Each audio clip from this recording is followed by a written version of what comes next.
అందరికీ నమస్తే అండి. Welcome to Lokshitha vlogs. ఈరోజు నేను మీ ముందుకి మంచి వీడియోతో వస్తాను. అదే ర్యాలీలో స్వయంభూగా వెలిసిన శ్రీ జగన్మోహిని కేశవస్వామి వారి దేవాలయం అండి. ఈ దేవాలయం ఎక్కడుందంటే ఆత్రేయపురం మండలం ర్యాలీ గ్రామంలో ఉందండి. ఇది రావులపాలెం నుంచి 5 కిలోమీటర్ల దూరంలో ఉందండి. ఈ వీడియోలోకి వెళ్ళే ముందు నా వీడియోని మొదటిసారి చూసినట్లయితే సబ్స్క్రైబ్ చేయండి, లైక్ చేయండి. పదండి మనం వీడియోలోకి వెళ్దాం.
ఈ క్షేత్రానికి ర్యాలీ అనే పేరు ఏ విధంగా వచ్చిందంటే రథం శీల రాలి పడడం వల్ల దీన్ని రాలి అని పిలిచేవారంటే కాలక్రమేణా దీన్ని ర్యాలీగా పిలవడం జరుగుతుంది.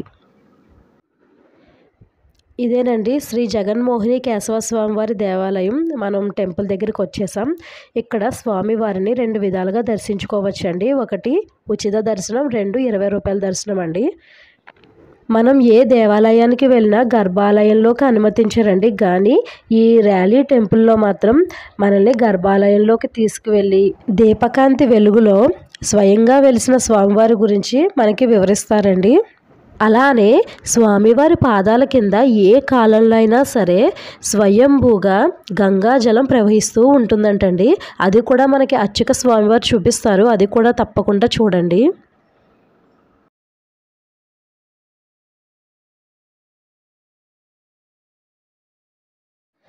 మాకు దర్శనం చాలా దివ్యంగా జరిగిందండి. ఇక్కడ దీని గుడి టైమింగ్స్ వచ్చి ఉదయం 6 గంటల నుంచి మధ్యాహ్నం 12 వరకు అండి. తిరిగి మళ్ళీ 3 గంటల నుంచి సాయంత్రం 8 వరకు. మీకు ఇప్పుడు ఈ గుడి యొక్క స్థల పురాణం వివరించే ప్రయత్నం చేస్తానండి. దేవతలకు రాక్షసులకు అమృతం పంచిపెట్టి శ్రీ మహావిష్ణువు జగన్మోహిని అవతారంలో రథం ఎక్కి వస్తుండగా ఈ ఉభయ గోదావరి జిల్లాలోనే అంటే ర్యాలీ ప్రదేశ్ క్షేత్రంలోనే రథం యొక్క శీల ఊడిందంటండి. అది ఊడినప్పుడు స్వామివారు వెనక్కి తిరిగి చూడగా శివుడు ఈయన్ని మోహించి వస్తున్నారని తెలుసుకుని శ్రీ మహావిష్ణువు ఆయన యొక్క నిజ స్వరూపాన్ని దర్శనమిచ్చారండి. ఇదంతా విష్ణుమాయ అని తెలుసుకున్న శివుడు ఇక్కడే స్వయంభూగా వెలిసారండి. ఆ క్షేత్రం కూడా ఇక్కడే ఉంది, మీకు తర్వాత చూపిస్తాను. శివుడు ఇక్కడ స్వయంభూగా వెలిసారని తెలుసుకుని తర్వాత స్వామివారు కూడా ఇక్కడ స్వయంభూగా వెలిసారండి. ఇదేనండి దీని యొక్క స్థల పురాణం.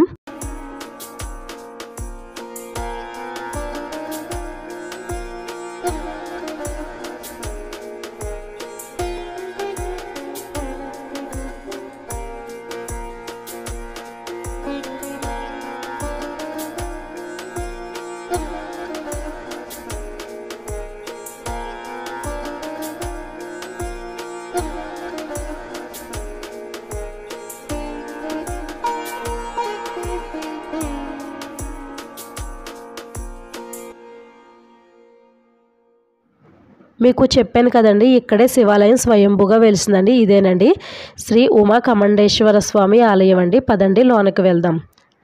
మేము వచ్చేటప్పటికి 2 అయిపోయిందండి. అందుకే ఆలయాలు క్లోజ్ చేస్తారనమాట. మాకైతే దర్శనం అవ్వలేదు. మేము బయట నుంచే దండం పెట్టేసుకుని వీడియో అయితే తీసాం. చూడండి లోన ఏ విధంగా ఉందో.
ఇదేనండి నేను మీకు చూపించాలనుకున్న వీడియో. ఇప్పటి వరకు నా వీడియో చూసినందుకు ధన్యవాదాలు.